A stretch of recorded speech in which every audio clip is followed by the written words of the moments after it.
ये 5 साल में नशा और एसएमएस कंपनी के लिए पालक मंत्री साहब भी बोले ये बहुत बड़ा चर्चे का विषय है और इस पर हम लोग काम शुरू कर चुके हैं। जो भी साल भर या 1.5 साल लगेगा एसएमएस कंपनी को बंद करने में। मैं अपना ओपिनियन देती हूँ, मुझे तो पहनना है तो मैं पहनती हूँ क्योंकि मेरे इस्लाम में ये है और मुझे इसके लिए कोई गिल्ट फील नहीं होता है कि मैं हिजाब पहन के जाती हूँ। मैं अल्हम्दुलिल्लाह हिजाब पहन के मेरा टोटल जितना भी काम है हाउस से लेके प्रभाग समिति के लेके लोगों से मिलना, मैं टोटल हिजाब में मिलती हूँ। I am proud of to Muslim. Okay, शुक्रगुजार हूँ कि आपने मेरे काम को नवाजा है।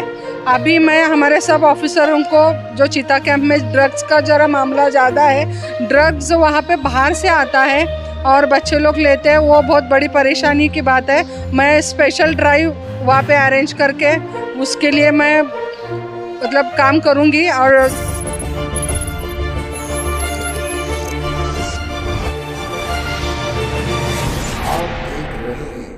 लाइव 13 न्यूज़, हर खबर सच के साथ। आज ये जो पालक मंत्री आए हुए थे, इसमें चर्चाएं हुई, इन चर्चा में आप भी थे, बहुत सारी तकरार आई है, इनका कैसे निवारण होने वाला है और क्या उन्होंने कहा? देखिए ऐसा है कि पालक मंत्री साहब यहाँ पे आए, बहुत अच्छी बात है और लोगों को आश्वासन भी दिया है।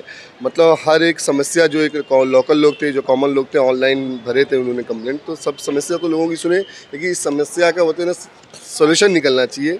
ये नहीं कि पालक मंत्री साहब आए और सुन के चले गए। अब देखते हैं ऑफिसर आगे क्या करते हैं। हमारी बहुत सारी कंप्लेंट थी। फहद भाई, शेरे महाराष्ट्र, शेरे गोवंडी और वाटरमैन जैसे बड़े बड़े लक़ब जो है अबू हाशिम आज़मी साहब को दिया जाता है, उसके बावजूद जो ये गवंडी की सरजमीन पे जो मौत की फैक्ट्री है उसको हटाने को लेकर गवंडी के इलाकाई सतह के लीडर और बड़े अच्छे सोशल वर्कर्स इस काम को लेकर लगे हुए, भाई इसकी क्या अपडेट? अभी देखिए इसमें ना कुछ 7 लोगों ने एसएमएस कंपनी का मुद्दा उठाया था, 7 लोगों ने, जो कि पालक मंत्री साहब भी क्या बोले, ये विषय बहुत बड़ा है और अबू आज़मी साहब बार बार इस चीज़ के लिए पीछे पड़े हैं। अबू आज़मी साहब सिर्फ 2 चीज़ों पे ज़्यादा ध्यान दिए हैं। ये 5 साल में, खास करके 15 साल से आवाज़ उठा रहे हैं, लेकिन 5 साल में नशा और एसएमएस कंपनी के लिए पालक मंत्री साहब भी बोले ये बहुत बड़ा चर्चे का विषय है और इस पर हम लोग काम शुरू कर चुके हैं। जो भी साल भर या 1.5 साल लगेगा एसएमएस कंपनी को बंद करने के लिए। मैडम क्या कहेंगी, सुप्रीम कोर्ट का जो है वर्डिक्ट आया था, 2 जजों की बेंच में जो है आपस में असहमति होने के वजह से जो है फैसला नहीं आ पाया। आप क्या कहेंगी हिजाब को लेकर आने वाले फैसले से आपकी क्या उम्मीद है? पहली बात तो मैं इतना ही कहूँगी, अगर सुप्रीम कोर्ट से हाई कोर्ट से कोई भी अगर आता है, आंसर आता है, बट मैं इतना ही कहूँगी कि जो हमारा जो इस्लाम में जो है, हमें जो फॉलो करना है हिजाब के ऊपर, वो तो हम लोग करेंगे।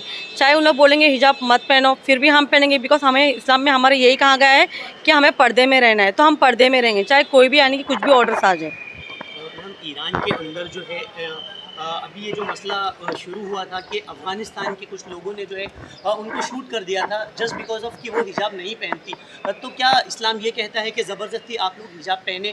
और दूसरी तरफ आप ही की पार्टी के मुखिया अबू हाशिम आज़मी साहब का एक स्टेटमेंट आता है कि जब लिव इन में कोई रहता है, जब एक मर्द के साथ रह सकता है तो हिजाब पहनने की आज़ादी क्यों नहीं? ये बड़ा ही अच्छा उन्होंने स्टेटमेंट दिया। लेकिन आप ही की पार्टी के एक वरिष्ठ सांसद शफीकुर रहमान बर्क साहब ने एक जो स्टेटमेंट दिया है, आप उसके बारे में क्या कहेंगे?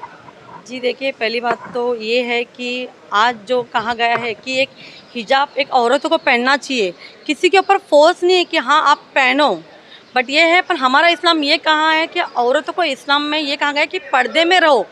पर्दे का मतलब ये है कि ये नहीं कि पूरा ढको, एकदम अपनी नज़र नीचे रखो। हिजाब का मतलब ये है, तो हिजाब हमारे ऊपर फ़र्ज़ है, ये हम जानते हैं। हाँ, अगर आज के अगर जनरेशन में अगर औरतों के ऊपर मेंटलिटी माइंड ऐसा है कि हमको हिजाब नहीं पहनना है, तो उनका ओपिनियन से हाँ, औरत इतना है कि हिजाब में पहने, पर अपने इस्लाम को मतलब गलत साबित ना करे कि हाँ हम नहीं पहनेंगे, तो ये गलत है। उनके ऊपर डिपेंड है, उनकी खुद के ओपिनियन से ये चीज़ को लेके मैं अपना ओपिनियन देती हूँ, मुझे तो पहनना है तो मैं पहनती हूँ कि मेरे इस्लाम में ये है और मुझे इसके लिए कोई गिल्ट फील नहीं होता है कि मैं हिजाब पहन के जाती हूँ। मैं अल्हम्दुलिल्लाह हिजाब पहन के मेरा टोटल जितना भी काम है हाउस से लेके प्रभाग समिति के लेके लोगों से मिलना, मैं टोटल हिजाब में मिलती हूँ। I am proud of to Muslim. Okay Fahad ji, ये सवाल मैं आपसे लेना चाहूँगा। आपकी पार्टी के जो वरिष्ठ सांसद है शफीकुर रहमान बर्क जी, उनका ये स्टेटमेंट था कि लड़कियां बेपर्दा रहेगी तो बढ़ेगी आवारगी। ये जो है एक विवादास्पद बयान है, इसको लेकर आप क्या कहेंगे? उन्होंने कहीं ना कहीं जो है दूसरे लोगों के ऊपर टिप्पणी की है, जो फैशन सेंस पे उन्होंने टिप्पणी की कि लड़की का पहनावा किस तरीके से होना चाहिए। क्या अब बर्क साहब डिसाइड करेंगे कि लोगों का पहनावा कैसा हो? देखिए, शफीकुर रहमान साहब ने जो कहा है, उनसे पहले ने एक शंकराचार्य जी ने कहा था, एक पेन लेते हैं और पेन का ढक्कन निकालते हैं और बोलते हैं ये मैंने दिखाया तो आपने देखा। ये एक मैं शंकर आचार्य की बात करूँ जो कि उनका टीवी में बहुत बड़ा शो आता है, शफीकुर रहमान साहब से बहुत ज़्यादा फेमस है, उनके फॉलोअर बहुत ज़्यादा हैं। तो मतलब ये नहीं कि देखो लड़कियों को पूरी आज़ादी की, उनको जैसा दिल बोले वैसा हो रहे हैं। इसका मतलब ये नहीं कि हमारे हिंदुस्तान का जो संविधान का जो कल्चर था, साड़ी और सलवार कमीज़, अब ये नहीं कि एकदम वेस्टर्न कल्चर लाके एकदम बोले थोप दिया जाए, लेकिन अगर वो लड़कियां पहनती हैं तो वो उनके ऊपर है। लेकिन ये नहीं कि इस चीज़ को माहौल बना दिया जाए या इस चीज़ को इतनी आज़ादी दी जाए कि मतलब कल जो हमारे हिंदुस्तान का कल्चर था, कल्चर को भुला दिया जाए। तो शफीकुर रहमान साहब ने जो कहा है, मैं उनकी बातों से सहमत तो नहीं हूँ, लेकिन उन्होंने उनकी कुछ बातें जो उसमें थी, जैसे उन्होंने कहा था कि औरतों को अपने आप को ढक के रखना चाहिए, तो यह हमारा इस्लाम कहता है, हमारा हिंदू धर्म कहता है, हमारा क्रिश्चियन धर्म कहता है, हमारा बुद्धिस्ट धर्म कहता है, हर धर्म कहता है कि अगर वो धर्म को मानने वाले हो, अगर धर्म को नहीं मानने वाले नास्तिक हो तो कैसे भी रह सकते हैं, जैसा चाहे, जैसे उर्फी जावेद रहती है वैसा रहे, क्या फ़र्क पड़ता है। सर, भारतीय राजनीति के लिए एक बहुत बड़ा लॉस हुआ है। मुलायम सिंह यादव जी आपकी पार्टी के मुखिया, उनका निधन हो गया है। उनके निधन पर ये जो उनकी कमी है इसको कौन पूरा कर सकता है? देखिए, नेताजी की कमी कोई नहीं पूरी कर सकता है। अभी हम लोग कल ही आए हैं, परसों आए हम लोग 3 दिन वहीं थे। नेताजी की जो उनके बोलते ना कि श्रद्धांजलि देने के लिए जो लाखों का मजमा जमा था ना, ये इस बात का सबूत दे देता है अब वैसा नेता कोई नहीं आ सकता है। बोलते ना कि मुलायम सिंह यादव का नाम ही क्या पड़ता, धरती पुत्र मुलायम, तो उनकी कमी पूरी नहीं कर सकता। वो हमेशा उनकी यादें रहेगी। उनका समाजवाद जो है, उनकी जो सोच है, जो विचारता थी उनकी लोहिया की, वो विचारता हम लोग में इंशाल्लाह कायम रहेगी हमेशा।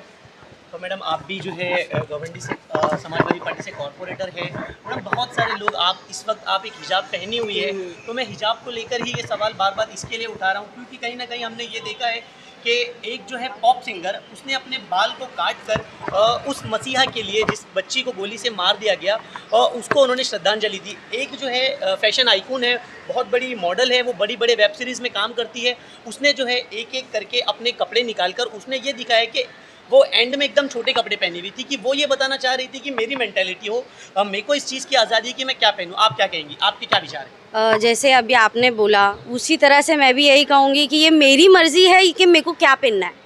जैसा शायरा मैडम ने बोला कि वो फेस कवर करके हर जगह जाते हैं, तो उसी तरह से मैं फेस ओपन करके हर जगह जाती हूँ। लेकिन ऐसा नहीं कि मैं मतलब हिजाब नहीं पहनती हूँ या मतलब फैशन सेंस नहीं है मेरे में। हर चीज़ होती है, लड़की को हर तरीके से, वो इंडिपेंडेंट लड़की है। 75 ईयर्स हो गए इंडिपेंडेंस को, आज़ादी को। तो ये सब छोटी छोटी चीज़ों को लेके कौन रोक टोक करना चाहता है। और मैं ये कहूँगी, अभी कोर्ट का भी जो भी फैसला आएगा या आया है, जो भी है, मैं इतना ही हमारे गवर्नमेंट से रखूँगी रिक्वेस्ट कि मतलब आपने 75 ईयर्स हो गए आज़ादी को, तो इसलिए भी आज़ादी होना चाहिए कि लड़कियों को क्या पहनना है क्या नहीं पहनना है वो उनकी मर्ज़ी हो, ना कि कोई थोपा जाए उसके अंदर। और रही बात जिसने बोलते ना श्रद्धांजलि के हिसाब से, किसी ने बाल कटवा दिया, किसी ने ये कर दिया, तो हम भी लड़कियां हैं तो हम ज़रूरी नहीं कि हम हमारे कपड़े दे दें। हाँ, हमारे पास जो दूसरे कपड़े हम वो देंगे, हम ज़रूरी नहीं हमारे आंख के कपड़े उतार के देंगे। हमारे पास पैसा है, हम पैसा मदद करेंगे, हमारे पास खाने के लिए मदद कर सकते हैं, हम दूसरी चीज़ों से मदद कर सकते हैं। ज़रूरी नहीं हम अपने शरीर के कपड़े फाड़ फाड़ के देना या सर के बाल काट के देना। दूसरी चीज़ों से भी हेल्प हो सकती है, वो चीज़ से मैं हेल्प करना चाहूँगी उन लोगों को। मैडम, कर्नाटक की वो बच्ची जिसने इस मुद्दे को उठाया था और अब जो है एक ये इंटरनेशनल मुद्दा बन गया है, आपको सुप्रीम कोर्ट से आने वाला जो वर्डिक्ट है, जो 3 बेंच की जो जजेस इसका फैसला करेंगे, क्योंकि ये 2 बेंच की जो जजेस का जो फैसला था उसमें आपसी मतभेद की वजह से इसको आगे शिफ्ट किया गया है, तो आपको इस फैसले से क्या उम्मीद है? क्या आपको लगता है कि हिजाब पहनकर मुस्लिम कौम की बच्चियाँ जो है स्कूल और दूसरे इंस्टीट्यूशंस जा सकती हैं? जैसे कि अभी जा सकती है, लेकिन कैसा होता है, मेरे को सुप्रीम कोर्ट उम्मीद के फैसले इस बात से है कि देखो जो मुस्लिम क्लासेस है, जो मुस्लिम स्कूल है, वहाँ पे परमानेंट आप जो भी मतलब लिबास होता है, शलवार कमीज़ हो या हिजाब हो, वो कंपलसरी होता ही है। वहाँ पे रोक टोक ना करें। हाँ, जहाँ पे इंग्लिश मीडियम है, कैथलिक कॉन्वेंट स्कूल्स है, वहाँ पे आप मना कर रहे हो, कोई इशू नहीं, हम लोग उसके लिए मना नहीं कर रहे, क्योंकि देखो हर स्कूल का, हर कॉलेज का एक तरीका होता है। जहाँ पे यूनिफॉर्म है तो यूनिफॉर्म कंपलसरी करो। कॉलेज में अगर आप बोल रहे हो हिजाब मत पहनो, तो आप वहाँ पे कंपलसरी यूनिफॉर्म रखो, जैसा स्कूल का कोड होता है, बच्चों का कोड होता है। बीच में काटना चाहूँगा आपकी बात, जिस तरीके से मुस्लिम लड़कियाँ अपने बाल को, हाँ, सर को कवर करती है, करती है। आपका बोलना ये है कि कॉन्वेंट स्कूल में अगर यूनिफॉर्मिटी की तो ये बात चल रही है, सारी चीज़ें यूनिफॉर्मिटी के लिए ही है, तो अगर यूनिफॉर्म में उस चीज़ को इंक्लूड कर दिया जाता है तो क्या मुस्लिम लड़कियों के लिए, मुस्लिम समुदाय के लिए ओके है? मेरे हिसाब से तो ओके है, क्योंकि अभी मैं भी एक मुस्लिम घर से हूँ। अब मुझे अपने बच्चों को पढ़ाना है, कॉन्वेंट स्कूल में पढ़ाना है, तो मुझे भी मालूम है कॉन्वेंट स्कूल के क्या रूल्स एंड रेगुलेशन सब पता होता है। तो वो हिसाब से ही बच्चे को एडमिशन करना चाहिए मेरे हिसाब से। हाँ, अगर मुझे हमारे बच्चे को कवर करके भेजना है, मुझे अपने इस्लाम को आगे बढ़ाना है, तो वो हिसाब से मैं वो स्कूल चूज़ करूँगी। ये पेरेंट्स की भी जिम्मेदारी है। मैं ऐसा नहीं बोलूँगी कि स्कूल की गलती है या गवर्नमेंट की गलती है, इसके अंदर पेरेंट्स की भी गलती है। पेरेंट्स को भी ये सोच समझ के फैसला करना चाहिए बच्चों के फ्यूचर के बारे में। अगर हम बचपन से तालीम देंगे अपने बच्चों को कि आप अभी से मतलब इस्लाम को वो करो, आगे बढ़ाओ, इस्लाम के बारे में अवेयरनेस फैलाओ, तो बच्चों को बचपन से ही तालीम देना ज़रूरी पड़ता है, ना कि बड़े होने के बाद। बच्चों को क्या बोलते हैं, ABCD पढ़ाना हम बचपन से सिखाते हैं, ना कि बच्चे कॉलेज में जाते तो हम ABCD सिखाते हैं क्या? नहीं। तो यही डिफरेंस है पेरेंट्स में और टीचर्स में। तो ये पेरेंट्स की भी जिम्मेदारी है मेरे हिसाब से। और जो क्या बोलते हैं, कोर्ट का जो फैसला है वो मैं इनके ऊपर यही विश्वास कर सकती हूँ और इनसे पे यही बोल सकती हूँ कि जो भी हो गवर्नमेंट के ऊपर हमें थोड़ा बहुत भरोसा है, बस उसी तरह से हो जाए। और डॉक्टर अम्बेडकर साहब ने जो भी संविधान बनाए हैं वो अच्छे संविधान बनाए हुए, उसी कानून के बेस पे चलेगा तो बहुत अच्छा रहेगा। फहद जी, एक आखिरी सवाल आपसे मैं ये करूँगा कि आपको क्या उम्मीद है सुप्रीम कोर्ट के इस वर्डिक्ट से? देखिए, सुप्रीम कोर्ट की मुझे यही उम्मीद है कि जैसा जिसका जो धर्म सिखाया है, जिसकी जो धर्म में है, क्या वो हिंदू भाई के धर्म में हो या किसी क्रिश्चियन भाई के धर्म में हो, कैथलिक में हो, पंजाबी भाई को जो हमारी पगड़ी देखो फिक्स है, वो पुलिस ऑफिसर रहें दो, मिलिट्री में रहें दो, कहीं पर भी रहें दो।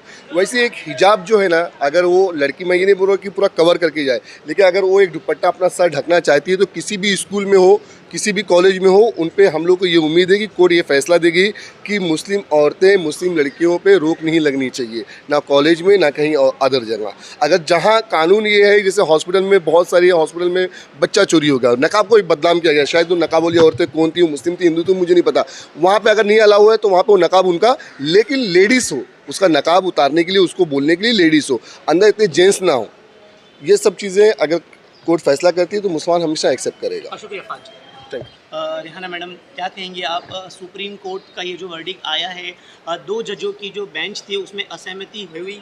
हिजाब का ये जो मुद्दा चल रहा है ये अभी वर्ल्ड वाइड मुद्दा हो गया है। हिजाब के लोग अगेंस्ट में भी है, लोग फेवर में भी है, आप क्या कहेंगी? मैं हिजाब के बारे में ये कहूँगी कि हिजाब मुस्लिम लोगों में है ऐसा नहीं, बहुत पहले से औरतें पर्दा, हर हिंदू और मुसलमान दोनों में भी पर्दा रखा गया हुआ है।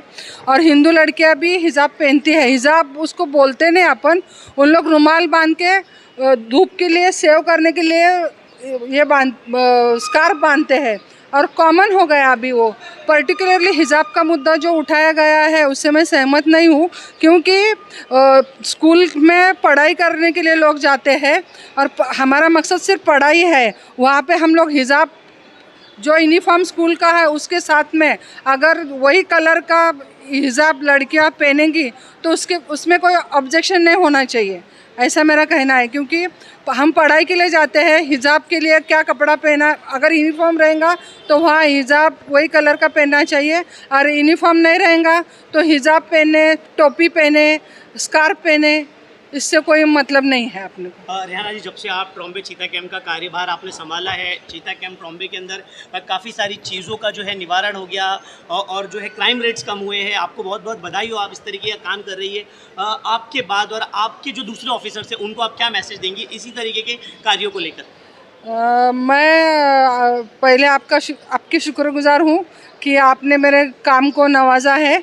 अभी मैं हमारे सब ऑफिसरों को, जो चीता कैंप में ड्रग्स का ज़रा मामला ज़्यादा है, ड्रग्स वहाँ पे बाहर से आता है और बच्चे लोग लेते हैं, वो बहुत बड़ी परेशानी की बात है। मैं स्पेशल ड्राइव वहाँ पे अरेंज करके उसके लिए मैं मतलब काम करूँगी और कम से कम बच्चे लोग को ड्रग न पीने के लिए हम लोग कुछ NGOs के थ्रू कुछ कैंप्स वगैरह अरेंज करते हैं, तो हम हो सके तो कर सकेंगे। जहाँ तक मेरी पोस्टिंग है तब तक मैं तहे दिल से चीता कैंप के लोगों को सुधारने के लिए कोशिश करूँगी। शुक्रिया रेहाना जी।